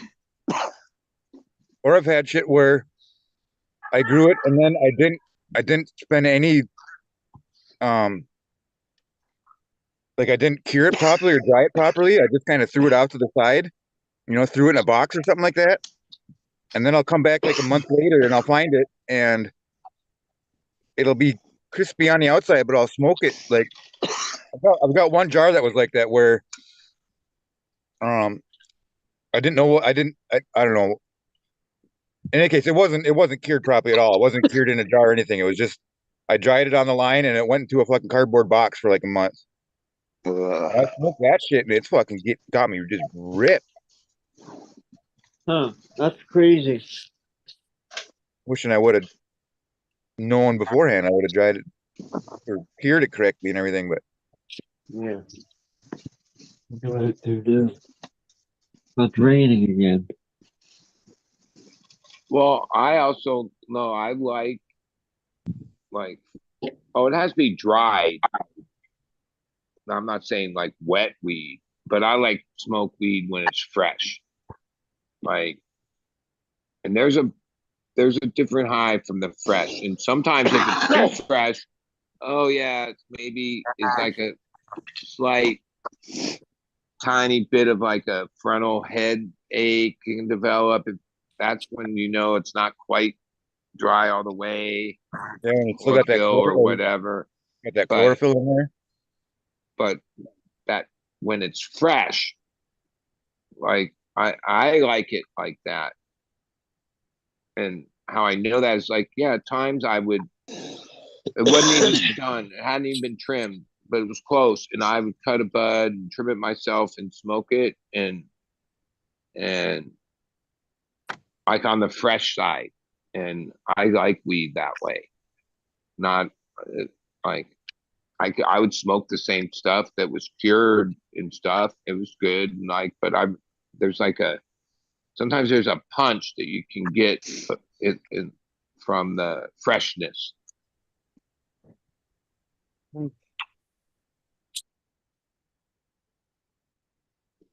I I'm not like one about that 15% moisture content.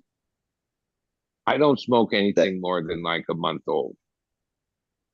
I don't have to because there's always another batch, another batch, another batch. Even why I stopped having these big jars where I kept my personal and down to smaller ones is for I don't like, yeah, because there'd be times when I'd already move on to the next, and then I would throw it in my fireplace. I'd find bud that was like not only a month or 6 weeks old, but it was like not Banana Daddy would oxidized, be but like the that. beginning of oxidation. I don't like it like that. Like when people Just say open and they close it when cure it their dries. weed for like 6 months and a year or whatever, and it gets better, that's never been my experience. I'm the opposite. I'm the opposite. And I think I'm that's one of actually the things smoking weed about a year old right now. in the legal market is part of the thing. Like the way the system works in the legal market, yeah, most of that stuff is taking a month or two to reach the shelves. Yeah, I think that it's a perishable, and um if you do 60-60, dry for 7-10 days, I think 3 weeks, 3 weeks, half that 3 weeks is it drying, the other half of it's it curing. That's when it's the best. And every day past that, no matter jar, no matter oxidizing or whatever these oxygen packets we use, whatever you do, it's no, it's getting past its prime. I don't know.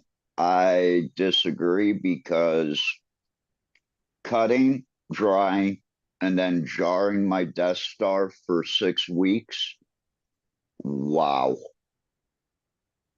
I No, think like, that's the best for that weed, but that's a weed that, really doesn't have, I don't know. well, Like I here's say, how it is most on weed to me all taste the same. It doesn't have a really outstanding standing flavor except, it we just grow tastes grape really gas, good. right? And I don't. My other partner manages like the business part of the yield, and what he does with grape gas over the last year is that stuff. When the rest of all the other ones are ready, go. We won't let anyone have it, get it for like another week or two, because when we first hang it and we first trim it, it's grape. It's like predominantly just grape. You don't know where the gas is. But if you cure it a couple weeks longer, That burnt rubber and gas comes out. yeah, that's when that comes out. And so, yeah, we've learned to or whatever to present it at its best. Yep, we let that one like go a cure another week or two for that gas to develop in it. So a lot of this is strain dependent and stuff. Yep, like the Banana Daddy. Don't keep any of that past 60 days. I mean, get rid of that quick because I Well, really think that one is one that leaves really quick from the bud. I mean, all smell. both those we're done. We just harvested our last batches of the ethos wedding, white wedding, banana daddy. Not that like it's fine. No one complained or anything, but and oh man, the white wedding that was like a super yielder, made super dense but bigos, colas. But yeah, it doesn't have like a good it gets you high, I guess, but no, it doesn't get you high. Nice, Dave. Dave and me are both smoking some of the Queen Anne's Revenge Cross in Morgana right now. Cheers, Dave.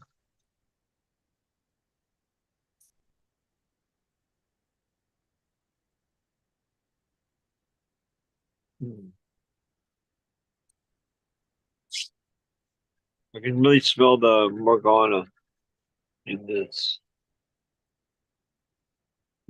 What's everybody else in chat smoking on right now? I think we should go last call, or should we? I don't know. Yeah. Because I'm sure everybody's got things to do. I know it's 5 in the morning for Cap. It's early for him. Captain, my captain.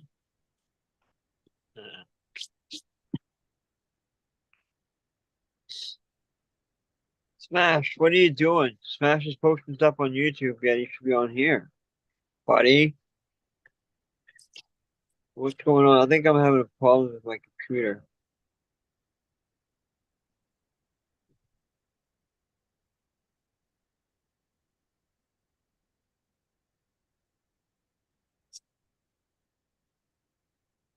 Where am I? Holy shit, I lost my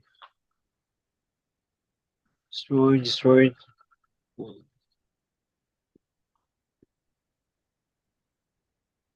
Cheers, everybody in chat. I just lost the chat. I'm gonna bring that back up real quick.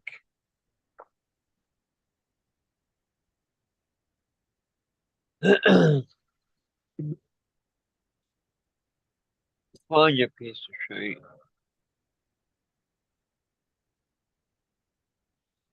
There we go. Don't forget hardcore. Cheers, hardcore. Pizza Dave. L Telescope Uranus. Who else? Mr. Scotto. Ice. Primor Grows. Hardcore. Todd Grows. Christoph. Big Fourth Christoph. It must be early morning for Christoph right now. Which I know when you played the show earlier, it was really early for me. Oh shit. Yeah, Miss Chronic, of course. Guys, try out Miss Chronic. Always first in chat. First, Humidor. Here's everybody. I missed you. My computer's just going up and down. Hope everybody having a great week. Don't forget to tune in Saturday, same time, same channel, for the takeover. Cheers, Zesty. There's someone I missed. Mr. Zespier. Yeah. On that, who wants to go first for the outros? I'll go first. Okay. All right. Have a good rest of the week and enjoy life. It's New Year's coming up, so now time to put one behind and get on to the next one. Yeah, man. I'll see you Saturday. Well, Saturday's Billy Strings streaming from New Orleans. Cool. I'll come on after he's over. Right on. Cool, bud. Yeah, he's playing 3 nights. 29th, 30th, 31st. Right on. That's awesome. That's what I'm doing for New Year's. Right on. Rocking it with Billy Strings. That's sick. Yeah. It's weird how I've been really deeply into Billy Strings for like 3 years. Mhm. And then somehow it manifested into me being a ranch hand. Like, it's so fucking weird because I listened to so much like hillbilly music that became like a fucking like, yeah, I'm ready to leave now to go do my usual afternoon routine, which is to put 6 horses in their paddocks, Yeah. do errands around that, and feed the cows, and do this and do that, like ranch hand duties. And Yeah. I don't even need to listen to the Billy Strings. It's playing in my head because I've been like obsessed with it for 3 years. But like, Yeah. yeah, all even though he doesn't really, yeah, like that music is like cowboy music. Yeah. It's not like Grateful Dead music's going through my head when I'm walking the horse or something. No, Billy Strings picking away at some hillbilly song is going through my head. And then it's weird how I like music have always manifested into my real life. And somehow the Billy Strings experience, when I started, I never visioned that, oh yeah, you're gonna like turn into a ranch hand and shit. Yeah. That's crazy. But That's awesome though. yeah, his music goes with that. That's like that's what it is. It's not really, but yeah, that's its origins. Like it came from there. Yeah. Right on. So that's just something I've been laughing at. My one friend pointed it out to me that like he said that I listened to so much Billy Strings I became the song. Right on. Yeah.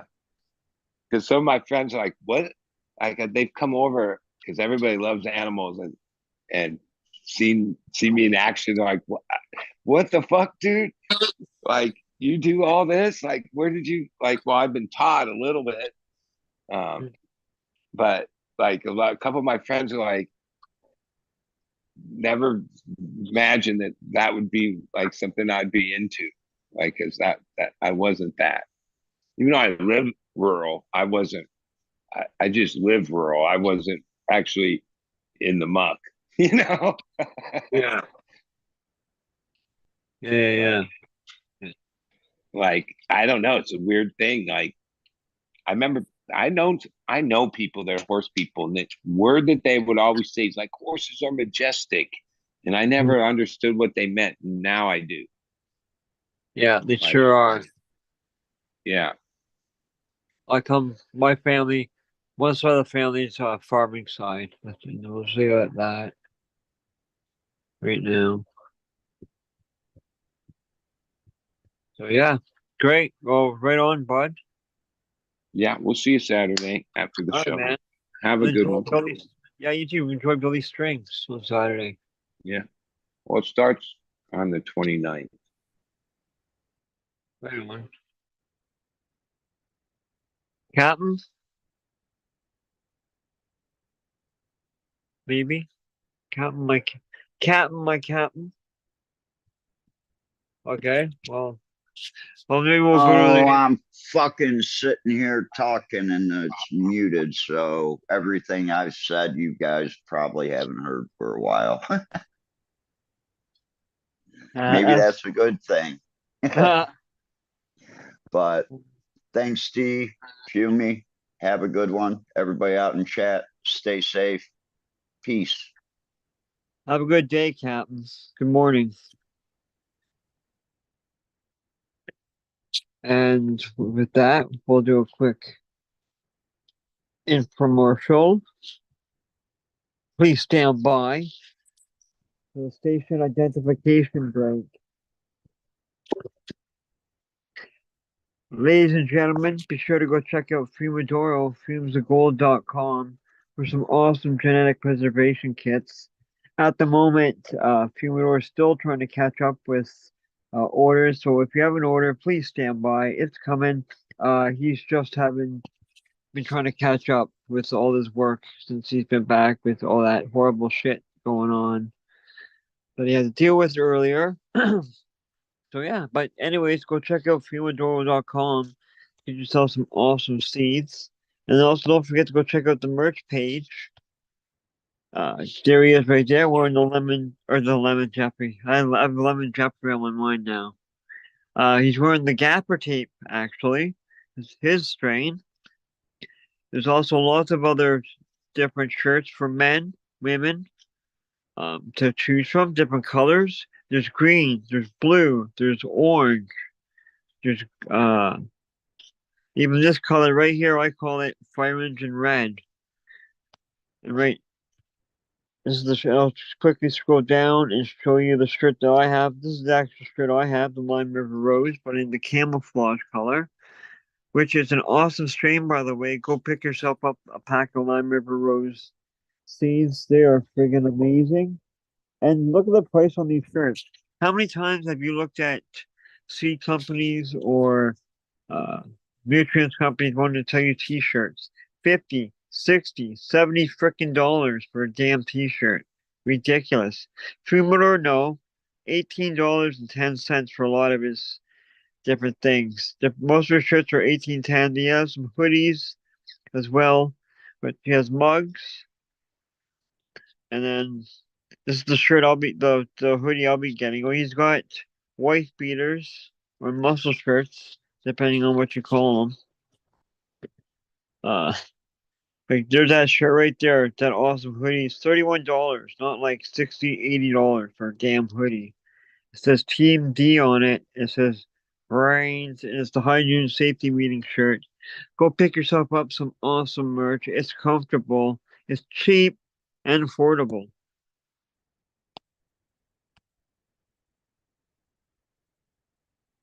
Hmm. Well, folks, that's it. I can't end the stream because Streamer has the powers to be. So I guess we'll just leave this channel running. If you want to chat, feel free to chat for a while till Streamer ends it. He had to go out. He has some stuff to do, which is understandable. Everyone's got a life. I have to go out now and go to a grocery store and other stuff. But anyways, cheers everybody in chat. Cheers to all you lurkers and non-lurkers chatting in the background, or in the background, maybe smoking a joint, puffing on something wonderful, as Humidor would say.